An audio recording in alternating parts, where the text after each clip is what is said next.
warahmatullahi wabarakatuh. Halo, selamat siang Sobat Eko, apa kabar nih? Semoga senantiasa baik-baik saja dan tentunya tetap COVID-19 belum kunjung usai.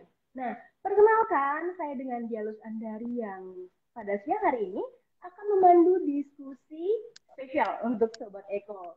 Nah, sebelumnya saya ucapkan terima kasih nih untuk Sobat Eko. Dan terima kasih juga untuk yang sudah setia bersama Universal Eko di live IG kali ini. Saya ucapkan juga selamat datang di Cerita Eko series ke-8 dengan tajuk Gerakan Nyata Generasi Penyelamat Bumi.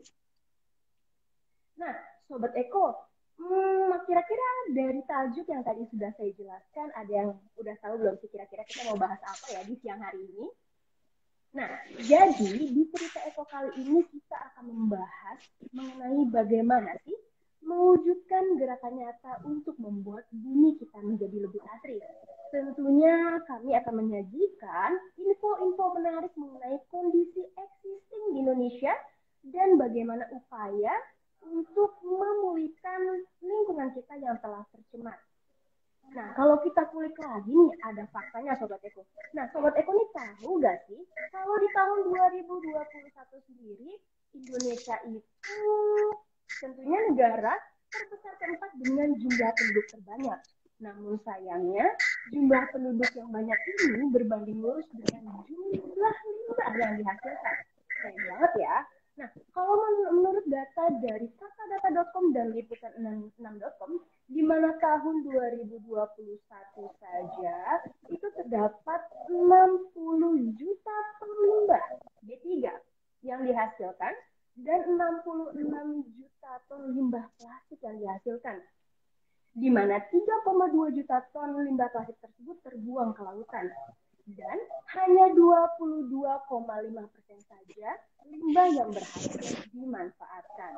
Wow, angkanya cukup harusnya menjadi membuat Sobat Eko menjadi lebih aware ya untuk tetap menjaga lingkungan. Oke deh, mengingat potensi bahaya yang ditimbulkan dari limbah sehingga dapat menyebabkan kerusakan lingkungan, menjadikan pengelolaan limbah menjadi salah satu kunci untuk membuat lingkungan menjadi lebih baik lagi, tentunya untuk dapat menciptakan keberlanjutan lingkungan. Nah, namun nih, tidak hanya 1-2 pihak saja yang perlu berkontribusi untuk bisa menciptakan lingkungan yang lestari dan asri. Kenapa? Tentunya dibutuhkan berbagai pihak. Salah satunya Sobat Eko sendiri dan juga didukung dari berbagai macam stakeholder. Dan tentunya seperti pemerintah, penghasil limbah, pengelola limbah, dan juga tentunya pelaku usaha. Nah, oke deh, tanpa berlama-lama lagi, kayaknya Sobat Eko udah semangat sekali ya ingin menyambut narasumber-narasumber kita di siang hari ini. Nah, langsung saja kita sapa salah satu narasumber kita yang kece dari Saya Pilih Bumi. Ini ada dengan Kak Andi Pananrang dari Saya Pilih Bumi. Halo, selamat siang Kak Andi. Halo, selamat siang. Halo siang Kak Suaraku Andi. kedengaran ya? Kedengaran Kak Andi, aman. Kak Andi gimana kabarnya? Baik, alhamdulillah. Wah, tadi Baik, sempat dengar alhamdulillah. Kak Andi lagi nggak enak badan ya, tapi kayaknya Kak Andi tetap bersemangat nih Iya, untuk berbagi karena informasi ke sobat itu ya. vaksin kan kemarin. Aku habis vaksin booster. Wah, Jadi baik-baik. efeknya. Semoga lekas kembali fit 100% ya Kak Andi ya. Oke deh. Nah, selanjutnya kita juga akan menyapa salah satu narasumber kita dari PT Universal Eco yang gak kalah kece. Ya ini ada Kak Hoirul Risman. Halo, selamat siang Kak Risman. Halo Kak Riri, selamat siang. Halo, selamat siang Kak. Gimana nih Kak Risman, kabarnya baik? Alhamdulillah, semakin baik. Ya. Alhamdulillah. Oke deh. Nah, Kak Andi dan Karisman, sesuai dengan tema kita di siang hari ini, di cerita Eko Series ke-8, kita akan membahas mengenai bagaimana sih caranya menciptakan gerakan nyata untuk masa depan bumi kita yang lebih baik lagi. Untuk itu langsung saja ya, pertama-tama untuk pertanyaan yang pertama untuk Kak Andi dan Karisman nih. Memangnya Kak, menurut Kakak nih bagaimana sih kondisi existing lingkungan di Indonesia dari segi pengelolaan limbahnya? Misalnya dari timbulannya, faktornya, dan dampaknya di Indonesia saat ini. Nah, mungkin untuk pertanyaan tadi bisa dijawab terlebih dahulu oleh Kak Andi. Silakan Kak Andi. Apa kurang jelas? Kurang jelas, Ya, sorry. pertanyaannya nih, bagaimana Kak kondisi existing lingkungan di Indonesia, khususnya dari segi pengelolaan limbah? Misalnya mulai dari timbulan, faktor, dan dampak yang dihasilkan. Pengelolaan ya. Ya, Ya kalau kita berbicara pengelolaan kan sebenarnya dari sisi pemerintah, suara aku jelas ya. jelas Kak, silakan. Suara, oke. Dari sisi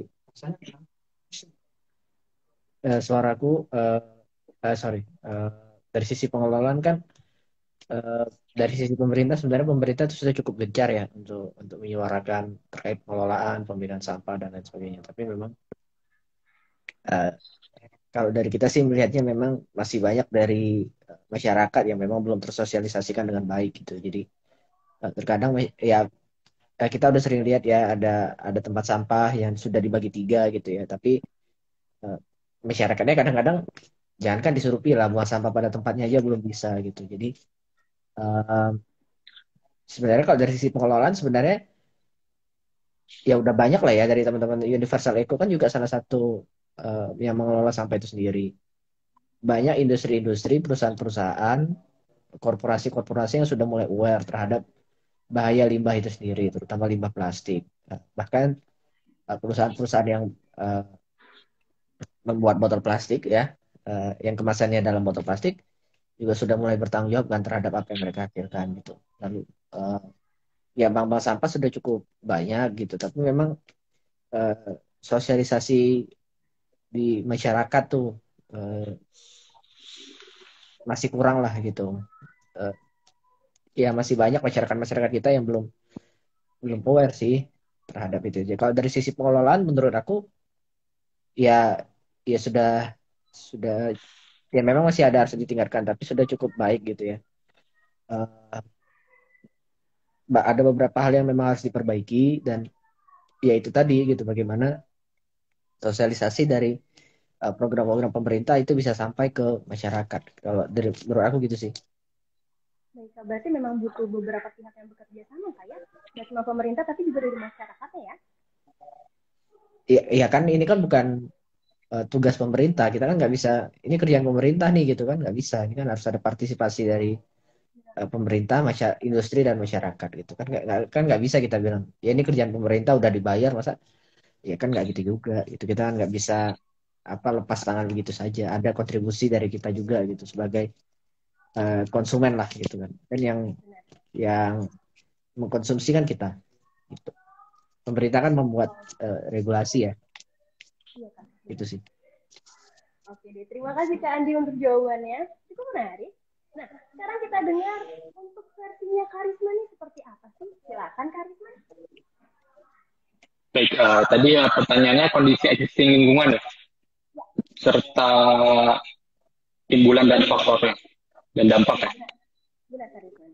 Nah, baik, mungkin saya akan menjelaskan dari segi di industri. Memang saat ini untuk limbah B3 itu sendiri masih didominasi. Ini suara saya terdengar jelas? Cukup terdengar Karisma, silakan. Baik. Nah, baik. Untuk saat ini memang khususnya limbah B3 ya masih didominasi oleh kegiatan-kegiatan industri yang memang kegiatan tersebut dengan memiliki skala besar ya. Nah, jadi dari kegiatan-kegiatan industri itu sendiri banyak sekali jenis-jenis limbah baru yang memang cukup berbahaya terhadap lingkungan apabila kita tidak kelola dengan bijak. Salah satu contohnya misalkan hasil produk samping dari kegiatan produksi seperti sludge ataupun raw material yang sudah out of spec atau expired, kemudian juga produk yang tidak memenuhi standar mereka yang kemudian menjadi berbahaya. Selain itu juga bisa jadi dari kemasan yang dipakai sebagai raw material itu juga merupakan limbah yang B3 yang sangat berbahaya.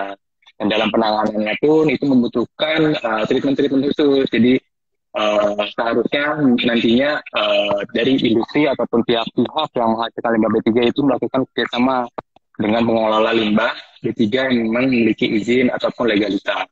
Ya, seperti Kak Andi tadi sebutkan. Seperti itu. Oke deh, Karis. Nah, selain itu mungkin uh, ya itu kan dari sisi industri ya. Mungkin kalau sebetulnya ada juga dari limbah B3 dari bukan industri. Contohnya dari kalau kita sering dengar itu SB3 ya, SB3 rumah tangga. So, sampah B3 rumah tangga. Itu apa aja sih limbah B3-nya? Itu salah satunya itu ada baterai bekas, lampu TL, terus aerosol atau kita sering memakai pewangi ya, pewangi. Nah, itu juga sebetulnya merupakan termasuk limbah yang berbahaya dan dalam pengolahannya pun tidak boleh disamakan dengan limbah domestik ya, dengan B3 gitu. Karena itu juga dapat mencemari lingkungan dan banyak zat pencemarnya, logam-logam berat zat pencemarnya seperti itu. Oke, Kak, berarti limbah itu dihasilkan tidak hanya dari industri ya, Kak, tetapi juga dari rumah tangga. Betul, rumah tangga juga bisa. Kemudian dari lembaga-lembaga pendidikan yang banyak melakukan praktikum, itu juga dari zat-zat kimia yang dihasilkan, itu juga merupakan limbah B3-nya yang harus dikelola dengan bijak. Gitu. Oke deh, menarik sekali nih jawaban dari Karisma juga ya. Nah, selanjutnya nih Kak, kira-kira tips dan trik apa sih yang bisa disarankan untuk menekan faktor pemicu timbulan limbah B3 maupun non-B3? Bisa dimulai dari Kak Andi terlebih dahulu?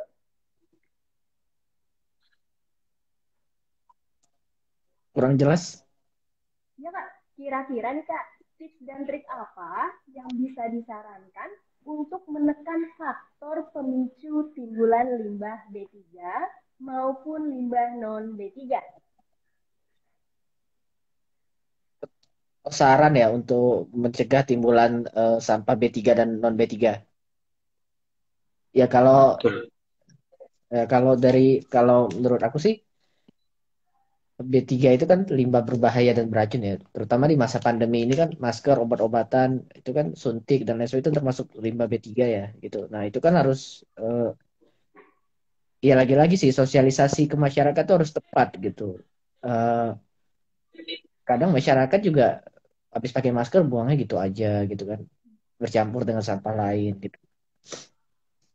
Eh, Lalu ya itu selain sosialisasi ya juga harus ada kesadaran dari masyarakat itu sendiri bagaimana eh, pemerintah itu tadi sudah memberikan cara-cara untuk mengelola limbah B3 itu sendiri. Em, Kalau dari aku sih itu ya sosialisasi lalu ya keterlibatan aktif dari pemerintah untuk terus mengedukasi masyarakat lalu juga eh, ya dari industri-industri yang mengelola limbah B3 itu juga harus lebih aktif begitu menyuarakan agar masyarakat tidak bingung terhadap limbah B3-nya seperti apa gitu. Eh, karena ya itu kadang masyarakat kita masih banyak yang suka ya udah sama aja kok semua sampah barang-barang yang tidak dipakai itu sama aja gitu, nggak ada perbedaannya gitu. Jadi ya timbulannya jadinya ya seperti itu apalagi di masa pandemi seperti ini gitu. Ya walaupun saat ini ya pandemi sudah berkurang ya gitu, tapi paling tidak kan kita masih harus tetap melakukan protokol kesehatan dengan ketat. Artinya penggunaan masker dan lain sebagainya itu kan juga masih harus diperhatikan ya gitu. Kayak gitu sih. Oke, oke deh. Terima kasih Kak Andi buat tips dan triknya. Nah, kalau untuk Karisman sendiri nih, kira-kira tips dan trik apa sih yang bisa disarankan untuk menekan faktor pemicu timbulan limbah B3 maupun non-B3? Baik, mungkin rekomendasi untuk menurunkan timbulan itu pertama yang tadi telah Mas Andi sebutkan ya, sosialisasi. Selain sosialisasi, mungkin kesadaran kita sendiri untuk bersikap tidak konsumtif, apalagi sekarang ini kita terlalu boros ya. Apa-apa pengen dibeli, memudahkan kita juga, banyak aplikasi yang memudahkan kita, misalkan untuk GoFood, GrabFood, padahal di kantor kita misalkan lagi nggak lapar, teman-teman beli makan, kita ikut-ikutan gitu, akhirnya kan nggak kemakan. Teman-teman pada beli gadget baru, padahal sebetulnya nggak dibutuhkan ya Mas Andi ya, kalau gadget terbaru gitu ya, itu selama memang masih bisa berfungsi, ya kita nggak perlu lah untuk membeli ataupun konsumsi terhadap gadget. Karena permasalahan di sini adalah ketika gadget-gadget itu terkumpul dan terakumulasi dan dibuang sembarangan ataupun nanti telah rusak terus dibuang sembarangan, itu kan di situ terdapat PCB ataupun kandungan-kandungan logam yang nantinya bisa terjadi bioakumulasi seperti itu. Jadi mulai lagi nih sikap konsumtif dari masyarakat dikurangi gitu. Selain itu juga nantinya buat teman-teman yang mungkin bekerja di bidang industri ataupun terjun langsung dalam industri, sebaiknya mulai memikirkan lagi nih teknologi ataupun pengembangan produk sehingga raw material atau bahan baku yang nantinya akan dipasarkan di pasaran itu nantinya aman seperti itu. Kemudian mendevelop lagi teknologi yang digunakan sehingga hasil produk samping dari kegiatan produksi limbahnya, kemudian juga materialnya juga nantinya tidak akan berbahaya seperti itu. Kurang lebihnya itu salah satu pendorong kita untuk menurunkan limbah timbulan B3 ataupun non B3.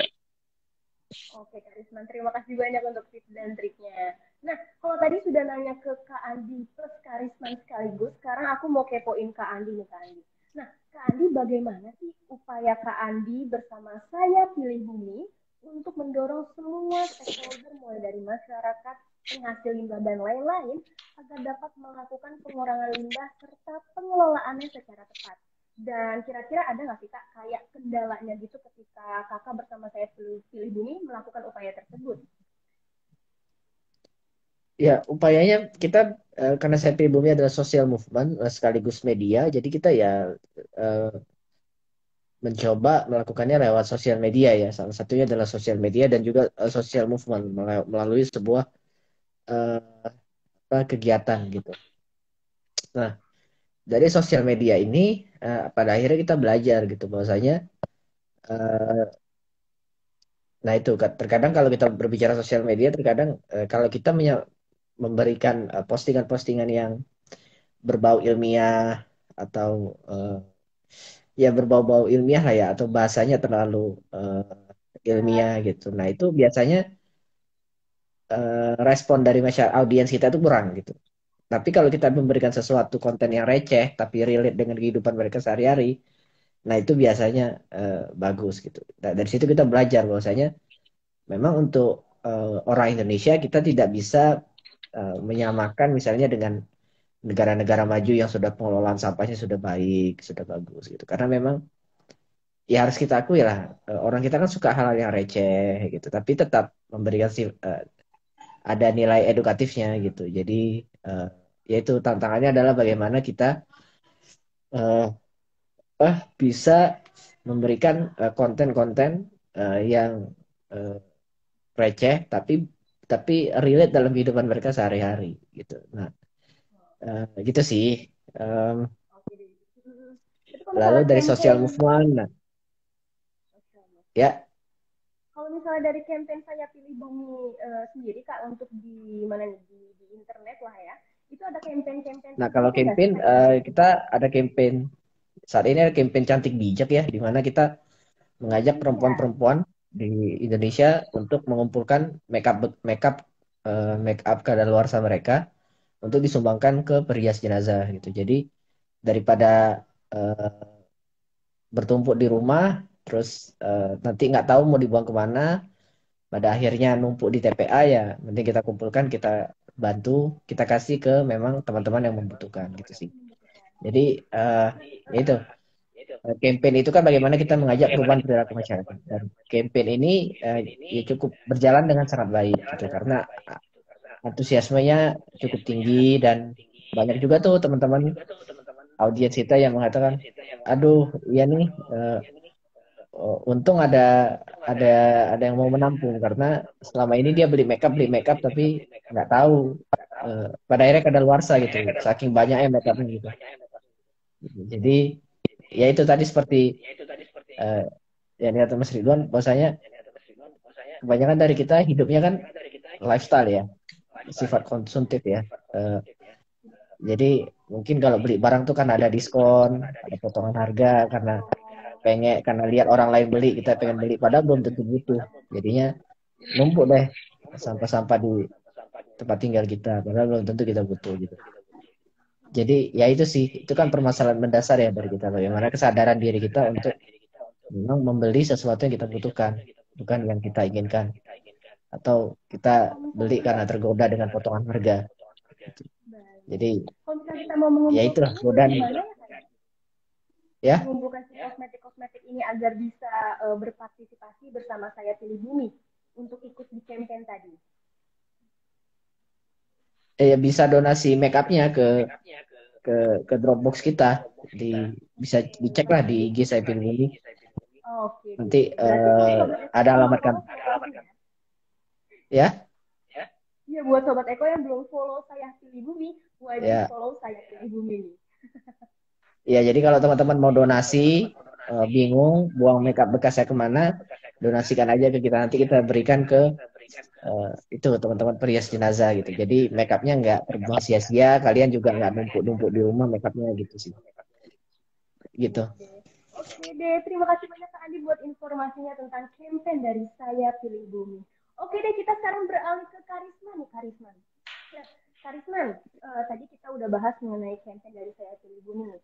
Nah, kalau misalnya dari Karisma sendiri bersama PT Universal Eco Pacific, kira-kira ada nggak sih Kak solusi yang dilakukan Universal Eco untuk mengatasi permasalahan limbah, khususnya limbah B3?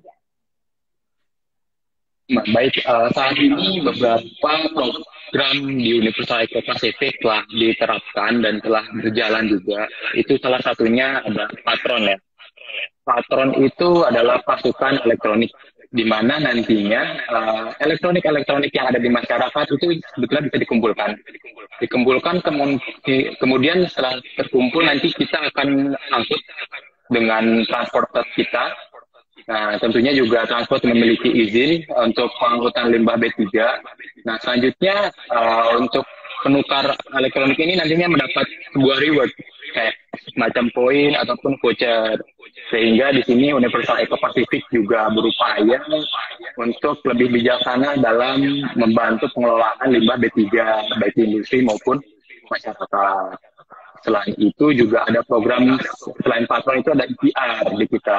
Jadi memang Universal Eco Pacific itu adalah perusahaan yang bergerak di bidang pengolahan jasa limbah B3 dan B3, di mana sekarang ini kita memiliki izin pemusnahan limbah B3 dengan cara insinerasi ataupun thermal, kemudian pemanfaatan kemasan dengan cara pembebasan sisa kontaminan B3. Salah satu upaya Universal Eco Pacific ini yaitu penerapan IPR atau Extended Producer Responsibility. Nah, IPR ini mulai digencarkan lagi oleh pemerintah yang mana produsen-produsen yang ada di Indonesia wajib bertanggung jawab atas siklus keberlangsungan produk yang dihasilkannya, mulai dari dibuat sampai endingnya akan pergi kemana. Betul. Nah, apa saja sih kemasan-kemasan yang bisa dimanfaatkan dalam program IPR itu? Salah satunya bisa kemasan botol plastik, kemasan poligen, jerrycan, ember, IBC tank, dan lainnya yang tentunya merupakan kemasan-kemasan bekas B3 yang membutuhkan treatment-treatment khusus yang berbeda dengan treatment-treatment limbah-limbah yang non B3 seperti itu. Kita juga menerapkan program 3R, di mana botol-botol plastik tadi kita bebaskan non B3-nya, kita hilangkan kontaminannya, kemudian kita buat menjadi biji-biji plastik, dan kemudian dapat pemanfaatan kembali. Seperti itu. Nah, tadi Karisma sempat membahas mengenai tentang proses pendaur ulangan plastik yang Karisma ya. Nah, kalau misalnya plastik ini kan menjadi isu-isu yang cukup hangat juga ya di Indonesia ya, tentang keberadaan limbah plastik dan lain sebagainya. Nah, kalau untuk penerapan daur ulang plastik sendiri nih Karisman, ada nggak sih dampak positif yang terasa langsung untuk lingkungan di Indonesia sendiri? Baik, untuk dampak positifnya, pertama kita lihat dari sisi industri ya. Jadi untuk pelaku-pelaku usaha industri yang memang memiliki kemasan bekas B3-nya, itu secara tidak langsung dia juga menerapkan program IPR. Nah, program IPR ini yaitu membuat kemasan-kemasan bekas tadi menjadi kemasan yang masih memiliki nilai jual ataupun nilai fungsi. Nah, dampak positifnya adalah nantinya akan tercipta sirkular ekonomi, di mana kemasan-kemasan tersebut akan memiliki ataupun tidak mengurangi nilai guna dari kemasan bekas B3 tadi. Seperti itu. Jadi kemasan B3 tadi masih dapat kita gunakan secara berulang dengan treatment yang memang sesuai izin ataupun legalitas yang telah disetujui oleh KFA. Sehingga terciptalah sirkular ekonomi seperti itu. Keren sekali, menarik sekali infonya Kak ya. Nah, kita langsung aja nih Kak. Kalau Kak Risman dan Kak Andi sendiri nih, kira-kira kontribusi apa sih yang telah Kak Andi dan Kak Risman lakukan? Dan nampaknya kontribusi yang Kakak lakukan ini juga bisa diterapkan oleh Sobat Eko. Silakan dengan Kak Andi terlebih dahulu. Ya kontribusi ya kalau aku sih bukan nggak harus yang besar-besar ya, tapi yang penting dengan langkah-langkah kecil tapi konsisten gitu. Misalnya kalau teman-teman udah bisa nggak menggunakan mengganti tas plastik dengan kantong plastik dengan tas belanja, atau tidak menggunakan sedotan plastik, itu sudah cukup. Teman-teman sudah bisa menghabiskan makanan, itu sudah cukup, tidak menyisakan makanan. Teman-teman tidak berperilaku konsumtif seperti kata Mas Rizwan tadi, nggak beli handphone baru atau apapun baru cuma karena ikut-ikutan orang, tapi lebih karena kebutuhan, ya itu sudah baik gitu ya. Artinya teman-teman nggak harus nggak harus, oh aku nggak mau naik sepeda motor lagi karena bahan bakarnya, ya nggak usah gitu juga gitu. Tapi kalau misalnya teman-teman bisa naik sepeda ke tempat-tempat yang terjangkau, ya itu sudah cukup baik gitu. Teman-teman bisa menanam pohon di sekitar pekarangan rumah, itu sudah cukup baik. Teman-teman ya langkah-langkah kecil, hal kecil yang teman-teman lakukan selama itu konsisten, itu sudah cukup baik gitu. Oke deh, terima kasih Kak Andi. Berarti langkah kecil pun Sobat Eko itu sangat berarti untuk lingkungan kita. Nah, kita lanjut kalau untuk versinya Karisma nih. Gimana Karisma? Ya, saya mengkondisikan dalam beberapa posisi mungkin ya, langkah kecil saya sebagai misalkan di masyarakat ataupun di lingkungan luar ya. Saya mulai bersikap tidak konsumtif tadi. Bagaimana caranya kita meminimalisir dari limbah-limbah yang akan nantinya dihasilkan seperti itu. Mulai lagi cermat, mana saja yang barang-barang memang kita benar-benar butuhkan seperti itu. Selain itu juga saya memposisikan diri sebagai karyawan ataupun pekerja di suatu industri. Di sini adalah pengelola limbah, di mana di sini kita menggunakan berupaya untuk membangun ataupun mengembangkan teknologi-teknologi ataupun prosedur-prosedur yang mana nantinya akan meminimalisir limbah yang dihasilkan seperti itu. Mulai dari raw materialnya, apakah bisa dilakukan substitusi dengan material lain yang sekiranya tidak terlalu bahaya, tetapi memiliki sifat ataupun fungsi yang sama. Selain itu juga kita menerapkan ataupun mengembangkan teknologi agar teknologi yang tepat, agar nantinya proses dari produksi itu sendiri menghasilkan limbah yang kecil ataupun bahkan menghasilkan produksi yang maksimal seperti itu. Oke deh Karisma, berarti ada beberapa versi ya untuk kontribusi Karisma dan Karisma sendiri. Nah, ini bisa dicontoh ya oleh Sobat Eko. Jadi semoga untuk diskusi kita di sore edisi hari ini bermanfaat buat Sobat Eko. Oke deh, dari berbagai informasi menarik nih yang sudah disampaikan Kak Andi dan Kak Risman, dapat kita ketahui bersama bahwa mengurangi limbah dan mengelola limbah dengan tepat adalah salah satu kunci atau upaya untuk membuat diri kita menjadi lebih lestari lagi dan tentunya untuk generasi kita yang akan datang. Maka dari itu nih, aksi nyata dari Sobat Eko sangatlah berharga untuk masa depan bumi kita. Nah, karena dari tadi udah banyak banget nih info-info yang kita dapatkan nih dari Kak Andi dan Kak Risman. Nah, kami ucapkan terima kasih banyak untuk Kak Andi dan Kak Risman untuk waktu share infonya, dan tentunya ini pasti bermanfaat banget untuk Sobat Eko. Nah, oke, sebelum ditutup nih, mungkin ada closing statement dari Kak Andi dan Kak Risman. Boleh dimulai dari Kak Andi terlebih dahulu. Silakan Kak Andi.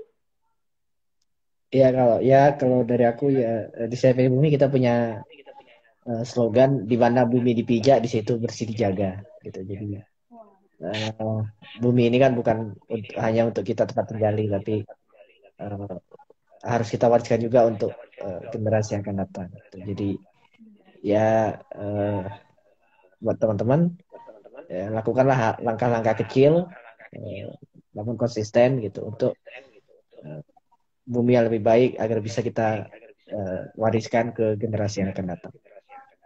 Thank you, Kak Andi. Itu dengerin Sobat Eko. Ingat-ingat ya sama kata Kak Andi.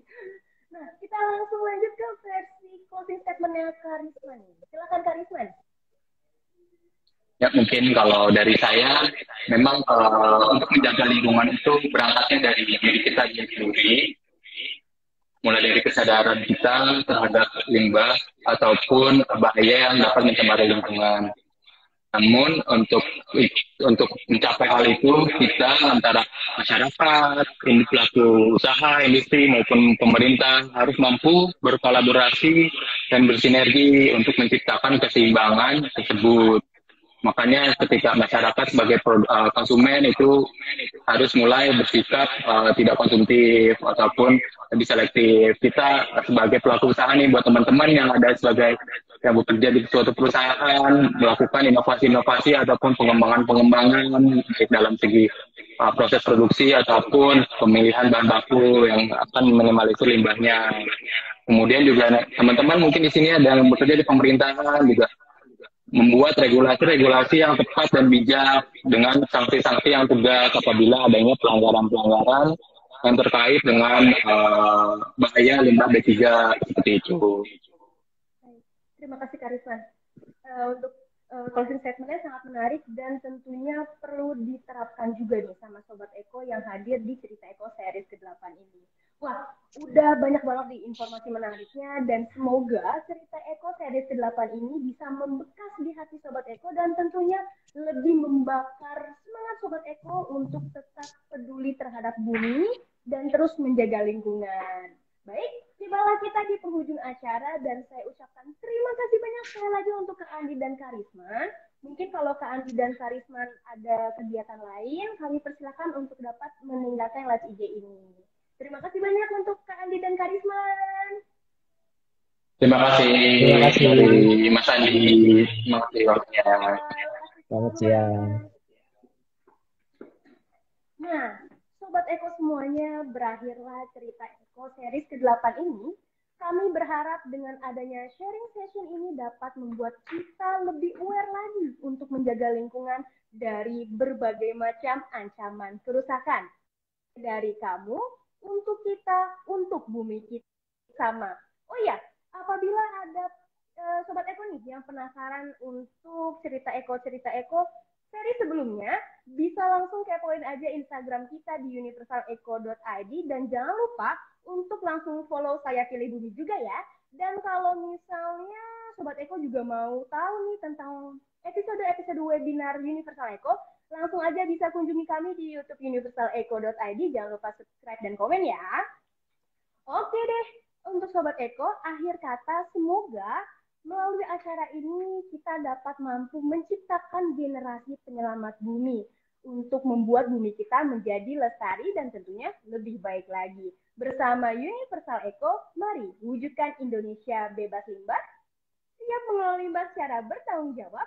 Saya Dialus Andari, pamit undur diri. Wassalamualaikum warahmatullahi wabarakatuh. Sampai jumpa di Cerita Eko seri selanjutnya. Bye-bye.